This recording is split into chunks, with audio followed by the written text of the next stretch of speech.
আপনার কি এমন কখনো অনুভব হয়েছে যে আপনি সব জানেন, সব পারেন, তবুও মানুষজনের সামনে এগোতে ভয় লাগে? মানুষের সামনে কথা বলতে গিয়ে গলা শুকিয়ে যায়। সুযোগ আসে কিন্তু আপনি নিজেই নিজেকে থামিয়ে দেন। এই সমস্যা শুধু আপনার নয়, বহু মানুষের। এই সমস্যা অনেকেরই এই জড়তা, এই পিছুপা থাকার অভ্যাস আছে। ফলত নানা রকম অসুবিধা তৈরি হয়। প্রশ্নটা হলো সমস্যা কি আপনার ক্ষমতায়? নাকি আপনার বিশ্বাসে? আজ আমরা জানবো লো কনফিডেন্স এর আসল কারণ কি কি, যে কারণগুলো আপনার অজান্তেই আপনার সম্ভাবনাকে আটকে রাখছে, আপনার মধ্যে যে অসীম সম্ভাবনা আছে সেগুলোকে আটকে রাখে, দমিয়ে রাখে। সবাইকে স্বাগতম আমাদের ইউটিউব চ্যানেল হৃদয় ও মনের হদিশে। সবাইকে শুভেচ্ছা জানিয়ে আজকের বিষয়টা নিয়ে আলোচনা রাখছি। আজ আমরা কথা বলবো এমন একটা বিষয় নিয়ে যেটা আমাদের জীবনের প্রায় প্রতিটা ক্ষেত্রেই কিন্তু প্রভাব ফেলে, যেটাকে বিজ্ঞানের ভাষায় লো কনফিডেন্স বা আত্মবিশ্বাসের অভাব বলা হয়। অনেকেই মনে করেন আত্মবিশ্বাস একটা জন্মগত বিষয়। কেউ জন্ম থেকেই আত্মবিশ্বাসী, কেউ তা নয়। কিন্তু বাস্তবতা হলো লো কনফিডেন্স কোনো জন্মগত সমস্যা নয়। এটা ধীরে ধীরে তৈরি হয় এবং এর পেছনে কিছু গভীর মানসিক ও সামাজিক কারণ আছে। আগে আমরা এর কারণগুলো কি জেনে নিই, তাহলে সমস্যাগুলো কিন্তু দূর করা সহজ হবে। প্রথমে আমরা জানবো লো কনফিডেন্স আসলে কিভাবে গড়ে ওঠে আমাদের জীবনে এবং কিভাবে এটি আমাদের জীবনে প্রভাব ফেলে। তারপরে আসবো কি করে এই অসুবিধাগুলোকে মোকাবিলা করব, এই সমস্যাগুলোকে কিভাবে দূর করব। চলুন শুরু করি। প্রথম কারণ যেটা বলবো সেটা হলো শৈশবের অভিজ্ঞতা। লো কনফিডেন্সের সবচেয়ে বড় উৎস হলো শৈশব। যদি ছোটবেলায় কেউ বারবার সমালোচিত হয়, ভুল করলে বকা খায় অথবা তার মতামত গুরুত্ব না পায়, তাহলে তার ভেতরে একটা বিশ্বাস তৈরি হয়, আমি যথেষ্ট ভালো নই।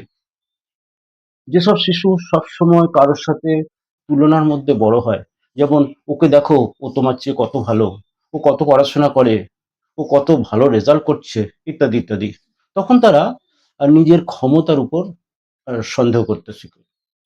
এভাবে ধীরে ধীরে আত্মবিশ্বাসের ভিত্তিটাই তাদের দুর্বল হয়ে যায়। দ্বিতীয় যে কারণটা সেটা হলো অতিরিক্ত তুলনা করার অভ্যাস। কি সেটা? অন্যরা যেমন আমাদের তুলনা করে, আমাদের খাটো করে দেয়, একইভাবে আমরা নিজেরাই নিজেদের প্রায়ই অন্যদের সাথে তুলনা করে নিজেকে ছোট করি। আমরা নিজেরাই কিন্তু নিজেকে ছোট করি। কারো সাফল্য, সৌন্দর্য, দক্ষতা সবকিছুর সাথে নিজের তুলনা করতে আমরা ভুলে যাই। প্রত্যেকেই আমরা ভুলে যাই যে আমরা প্রত্যেকে কিন্তু আলাদা, আমাদের যাত্রার পথ আলাদা। কিন্তু অন্যের তুলনায় আমরা ছোট মনে করি।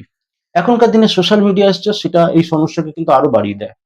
আমরা অন্যদের জীবনের শুধু সেরা মুহূর্তগুলো দেখি, ফলে মনে হয় সবাই সফল, শুধু আমি ব্যর্থ।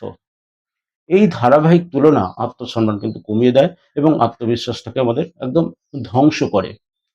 তৃতীয় কারণ হচ্ছে ব্যর্থতার ভয়। অনেক মানুষের লো কনফিডেন্সের মূল কারণ হলো ব্যর্থতার ভয়। যখন কেউ মনে করে আমি চেষ্টা করলে ব্যর্থ হব, পারবো না, তখন সে চেষ্টা করাই তখন সে বন্ধ করে দেয়। চেষ্টাই করে না। চেষ্টা করার আগে সেভাবে ব্যর্থ হবে। চেষ্টা না করলে কিন্তু অভিজ্ঞতা হয় না। আর অভিজ্ঞতা না হলে দক্ষতা বাড়ে না। আর দক্ষতা না বাড়লে আত্মবিশ্বাসও বাড়ে না। এটা এক ধরনের একটা দুষ্ট চক্র। এই চক্রের মধ্যে আমরা আবর্তিত হই। চতুর্থ কারণ হচ্ছে নেগেটিভ সেলফ টক। আমাদের মাথার ভেতরে সবসময় একটা কলরব চলে। মাথার ভেতর অনর্গল কথা চলতে থাকে, ননস্টপ কথাবার্তা চলতে থাকে। লো কনফিডেন্স এ থাকা মানুষদের ক্ষেত্রে এই কণ্ঠটি প্রায়ই বলে, "আমি পারব না, আমি যথেষ্ট ভালো না, মানুষ কি ভাববে?" এটা। যাদের বাড়াবাড়ি তাদের সবসময় চিন্তাটা থাকে। এই নেগেটিভ চিন্তাগুলো বাস্তবতার চেয়ে বেশি শক্তিশালী হয়ে ওঠে এবং মানুষ নিজের ক্ষমতাকে অবমূল্যায়ন করতে শুরু করে দেয়। নিজের মূল্য একদম কমিয়ে ফেলে। পঞ্চম যে কারণ সেটা হলো অতিরিক্ত পারফেকশনিজম। অনেকেই মনে করেন সবকিছু নিখুঁত না হলে তা করার কোনো মূল্য নেই। অর্থাৎ একদম নিখুঁত চাই সবকিছু।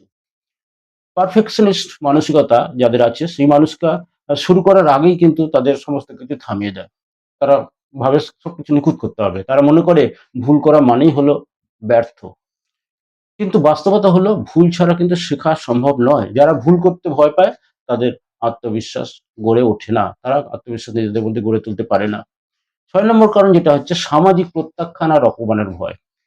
কেউ যদি বারবার অপমানিত হয়, উপহাসের শিকার হয় বা সামাজিকভাবে প্রত্যাখ্যাত হয়, তাহলে তার আত্মপরিচয় কিন্তু একদম ভীষণভাবে ক্ষতিগ্রস্ত হয়।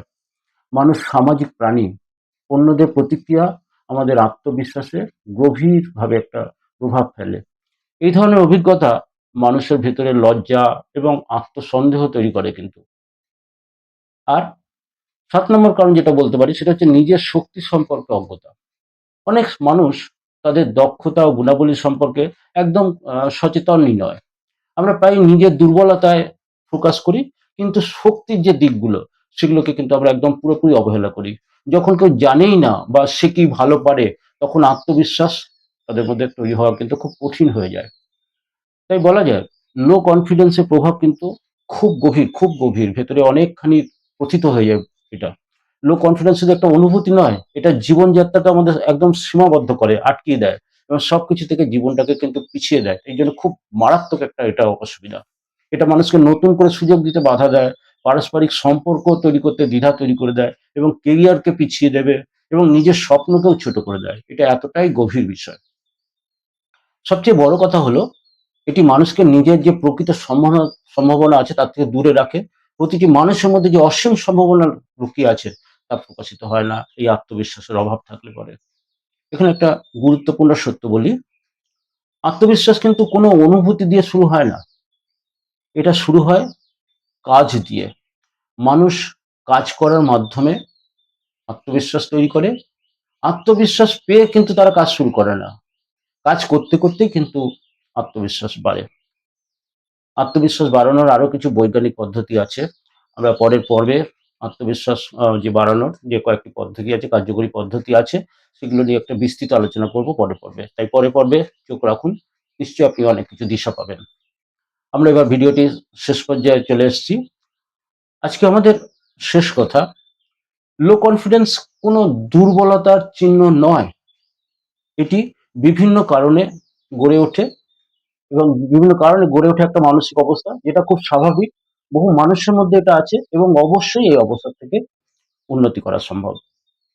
যেমন এটি বিভিন্ন পরিস্থিতির মধ্যে দিয়ে আমাদের মধ্যে গড়ে উঠেছে, তেমনি সচেতন প্রচেষ্টার মাধ্যমে এটি কিন্তু পরিবর্তন করাও সম্ভব হবে।